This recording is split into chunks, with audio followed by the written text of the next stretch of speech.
Hey everybody, welcome back. We are about to dive into our second Cabral HouseCall of the weekend, answering about a dozen questions each and every weekend from our community, 5 to 6 on Friday or Saturday, I should say, 5 to 6 on Sundays. And I absolutely, as I said yesterday, love answering these questions, love being able to connect with the community. I know that this is virtual and we don't always get to talk one-on-one, but this is a second best. It's me being able to see what is on our community's minds. And then if I see a question come up over and over, I do typically turn it into a podcast. And this is episode 3145. So with 3,144 previous podcasts, we most likely have answered your question or we've touched on it. So to search for it, head on over to stephencabral.com/podcast. Now let's dive into today's show. And if you want to read along with the questions, be my guest. Feel free to head on over to stephencabral.com/3145. All right. First question is from Anonymous. Anonymous says, hello, I'm wondering what your thoughts are on neuromechanical therapy, where a therapist guides you through important situations from your life or even those before you were born in your mother's belly, and how it's impacted your body and its responses to stress and such while tapping on certain points or pressing on them, etc. Thank you. Okay. So again, as I've said before, I don't do any previous prep work for these weekend shows.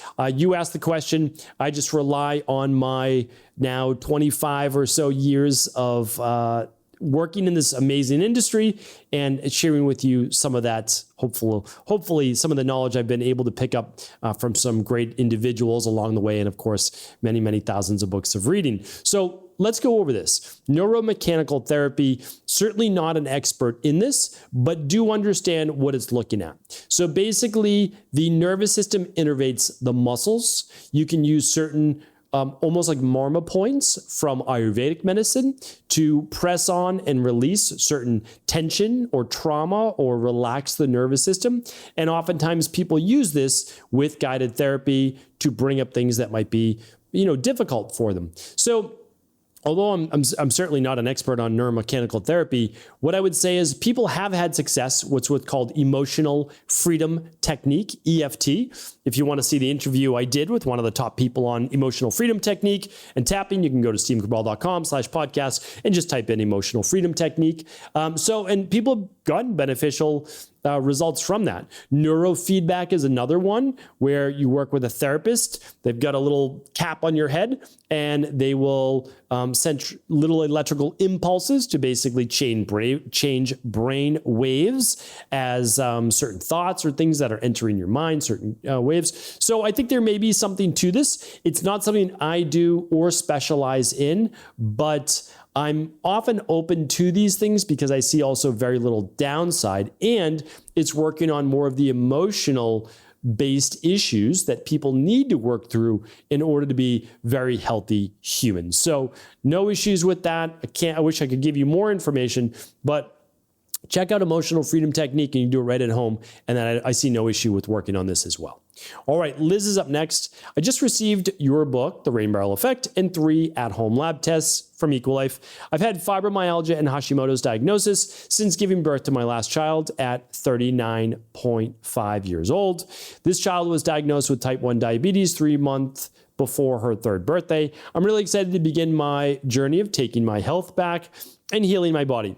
My question is, after reading the section about Th1 immune system dominance, if it's possible to improve reverse Hashimoto's, can the same happen with type 1 diabetes? I've never heard of anyone reversing this disease. My grandmother is also type 1, and I've always heard there is nothing anyone can do to heal from this, just treat it. I just want your take on this particular disease. If you can point me to some more research on type 1 diabetes and a functional medicine approach, if there is one, thank you. Okay, yeah, happy to talk about this. I've definitely talked about it on previous Cabral HouseCalls, but type 1 diabetes is unknown how it occurs. Some people say viral-based illness. Some people say specific autoimmune response, usually as a child, but not always, but usually oftentimes as a child. And what happens is it actually, I don't know why the word decimate came into my head, but decimates the actual alpha-based cells or cells inside of the pancreas that produce insulin that you need to lower blood sugar. So once those cells are gone, they are gone. And that's why there is no natural or conventional medicine treatment to reverse type 1 diabetes. However, what people do when they have type 1 diabetes, as you of course know, is they use insulin and insulin-based injections. I can't give you any medical advice, medical treatment plans, medical cures, or medical diagnosis, but usually when I'm working with a type 1 diabetic, what we do is we work on the same style of meal plan, not the same exact foods, same style of meal plan and macros usually, at the same eating times or feeding times per day. And what that does is it allows them to greatly reduce their insulin dependence as needed. Okay, now type 1 diabetes is different though than Hashimoto's, rheumatoid arthritis, psoriasis, and other autoimmune issues, which can be reversed. Absolutely can be reversed. And we see it all the time in our practice. Type 1 diabetes though, you're missing the cells to now produce insulin. But I've said this, I've always believed that this would eventually happen. For type 1 diabetes, we will eventually, hopefully, be able to bring back the cells of the pancreas that produce insulin. So about 2 years ago now, this is just going from memory, but I never did a podcast on it because it's not ready, it's not ready for mainstream yet. But I believe the individual's name, Brian.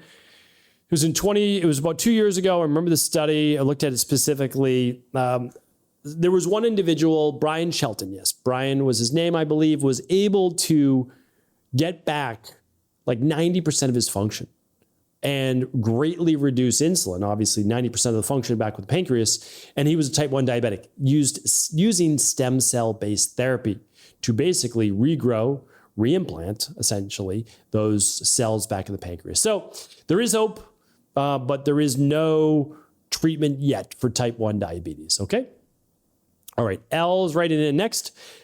Dr. Cabral, I don't have any real health or weight issues and would like to support my body to stay that way. Once a year, I do the autoimmune protocol, dietary protocol. Just fish, poultry, broth, vegetables, low glycemic fruits, olive and coconut oil for a month. But no supplements. Could you please suggest annual supplements that are the most economical for a healthy male in the 40s? Could herbs like milk thistle, dandelion, NAC, N-acetylcysteine, oregano, thyme, clove, and maybe chlorella be taken together during that 1 month of the AIP annually? Or would it be better to take some during the AIP and others at different times of the year? I eat and live clean the whole year, but don't have any funds for any labs. Please advise. Thank you. Okay. Yeah. Happy to help here. And we actually we've laid this out, before as well. So we do a 21-day, which is essentially autoimmune paleo dietary protocol. Sorry if I said protocol twice. That we are big fans of. And that is the functional medicine detox. But it gives you all of those herbs and everything you were just looking for. So it gives you all of phase 1, phase 2. So Al, why don't you do this? Completely free course, nothing to purchase. You can just see exactly what we do and the ingredients we use. This goes for everybody. Just go to stevencabral.com/courses. Click on the detox one, that's free.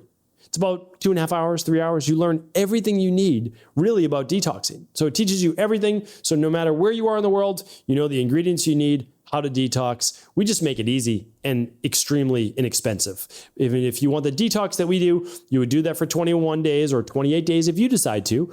And that's at stevencabral.com/detox. It's going to be far more effective than autoimmune paleo alone. It really is. It's just going to be dramatically more effective because it combines state-of-the-art intermittent fasting, getting deeper into autophagy for 2 of those days of the week. It gives you everything, and it's just 3 supplements. So it puts everything in there, and then of course, regular food. Okay, so that's that. And then what would I recommend for anybody, male or female, for a low-cost supplement regime? The Daily Foundational Protocol, Level 2, plus vitamin D3. That's what I recommend. So really easy. That's it. It's the Daily Nutritional Support or Daily Activated Multi, Daily Fruit and Vegetable Blend, Daily Omega-3s, Daily Probiotic, and your vitamin D3. That's your minimum. That is your baseline minimum for overall health. Because you might say, well, I want CoQ10 or I want lutein for my eyes and zeaxanthin. All of that is secondary if you are not getting in a great activated B complex inside of something like the daily activated multi, all of the nutrients that you need, it's all in there. I mean, just read the back of the daily nutritional support or the daily activated multi. You need all of the nutrition at a foundational level first, then absolutely 2 grams of omega-3s, a higher EPA to DHA, daily fruit and vegetable blend, 22 organic fruits and vegetables, so a wide variety of polyphenols without any of the sugar. And then you get your daily probiotic support for your gut health and your vitamin D3, because most of us aren't maintaining the tan year round or have our levels where we need them to be. All right. So that's what I would do, Al. Hopefully that's helpful. I'm going long on a lot of these questions, but again, hopefully these are helpful. Jennifer's up next. I have both rheumatoid arthritis and ankylosing spondylitis. Is this rare to have 2 rheumatic diseases? Have you treated anyone with both? I'm about to purchase the big 5 and start that journey. Carnivore worked great, but only for a while. I eat very clean and I exercise, no excess weight. I'm highly muscular. Jennifer, happy to help. And we actually just recorded a show. You wrote in about 3 months ago, 10 weeks ago, 11 weeks ago. But again, I know it takes a little while to get your question read on the air. I did a show for, let's say it's just for you. It's for many people, of course, that have this, but it was last week. And it was episode 3134. If you're a daily listener to the show, which I hope that you are, you probably already heard this. And I said, here's how to literally cure autoimmune issues like rheumatoid arthritis and ankylosing spondylitis. So it's like that show is meant for you. It's right there. But it could be, again, substitute in Hashimoto's, MS, lupus, psoriasis, et cetera, et cetera. It's very common to have 2 autoimmune issues. Very common. Many people have Hashimoto's and then later in life get rheumatoid arthritis. I see that all the time in our practice, all the time. So here's the reason why. Because autoimmune issues all have the same underlying root causes, and there are only about a dozen. I write about them in the rain barrel effect. One of our friends who wrote in earlier talked about that as well. So read the rain barrel effect. It's basically free. You just pay for shipping. Go to stephencabral.com/free book. You're doing the big 5 labs, which is amazing. So you're going to get a 90-minute call with that. And you're going to get a personalized plan. That's how we're going to work on it. We're going to work on the gut, heavy metals, whatever we find, we're going to work on it. Then we're going to return the body back to a state of equilibrium where a dis-ease cannot live in a state of health. All right. The next one is Chris, and Chris will be our last question for the day. It says, I was recently diagnosed with osteoporosis and my orthopedic doctor, is advising 40 daily injections. Currently, I'm considered high risk and I've broken 3 bones in the last year and a half. I'm looking for other ways at this time rather than synthetic medication, trying to find more natural, holistic ways of building back new bone. Do you know any natural ways to do this? All of my labs, calcium, minerals, vitamin D, thyroid, negative for autoimmune, are all normal. I already eat a clean diet, no fried foods, no fast foods, lots of greens, veggies, and protein. 24-hour urine came back with high calcium. I'm interested in learning of anything new I can potentially do versus injections. What are your thoughts on acupuncture? Okay, yeah, happy to help with this. So acupuncture is not going to help build new bone, and I apologize to any acupuncturists out there and TCM-based doctors, but it's only going to help build new bone if the reason, because acupuncture is amazing, don't get me wrong. I love it. I'm a fan of it. I'm a fan of it for any neurological-based issues, stress, sleep, pain, anything. I've seen it work phenomenally well. But, I just want to make sure that so I don't know the labs you're in. If you only ran blood work, then that's not the same as running, at home root causal based functional medicine labs. So if you can, I would run the big 5 labs. I really would. We have to reduce inflammation. Where's the inflammation coming from? I just have a hunch that there may be elevated levels of cortisol. You have high calcium in your 24-hour urine. Maybe there's low levels of nutrients that I don't know your vitamin D, right? So, and I can't give you a plan over the podcast here, but if your vitamin D isn't between 50 and 70, then it's probably too low. I don't know if you're taking vitamin K2. I don't know what your magnesium intake looks like. So, those are 3 big ones. And I have a whole show on vitamin D cofactors, but it counts for bone health as well, right? So we need calcium, we need magnesium, we need zinc, we need a little bit of copper, we need vitamin D3, K2. I apologize if I'm repeating some of these: magnesium, calcium, K2, vitamin D3, others, zinc, copper. Others that are great can be things like strontium, but not as necessary. And so, yeah, those are all the ones I would make sure that you are getting. And then if you know that you're someone who's maybe more catabolic, then we want to increase our protein, not over fast. We want to get in weight training 3 times per week.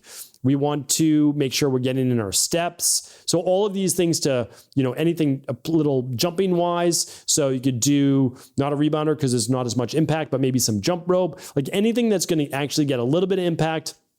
We start to build up these bones. Now, of course, since you are more higher risk, you're going to want to obviously clear everything with your orthopedic doctor first. So hopefully that was helpful, Chris. And again, lots of great information that is available. If you run the Big 5, we're going to really find out what nutrients you may be deficient in, but I already gave you some hopefully places to start. So thank you so much, everybody, for writing into the show and of course, listening, supporting the show and sharing it with others, which is really the best thing you can do to begin to grow this natural health movement to everyone all around the world. So appreciate you. Thank you. I'll be back, of course, with a brand new Cabral concept tomorrow on our Mindset and Motivation Monday. Talk with you then. Thanks so much for tuning into today's show. Before you go, don't forget to hit that subscribe button. I want to make sure that you're getting our daily content, not missing out on anything functional medicine, wellness, weight gain, weight loss, anti-aging, living longer, stronger, and all of the most cutting-edge research. And if there's any topics you want to hear, feel free to leave them in the comments below. Take care.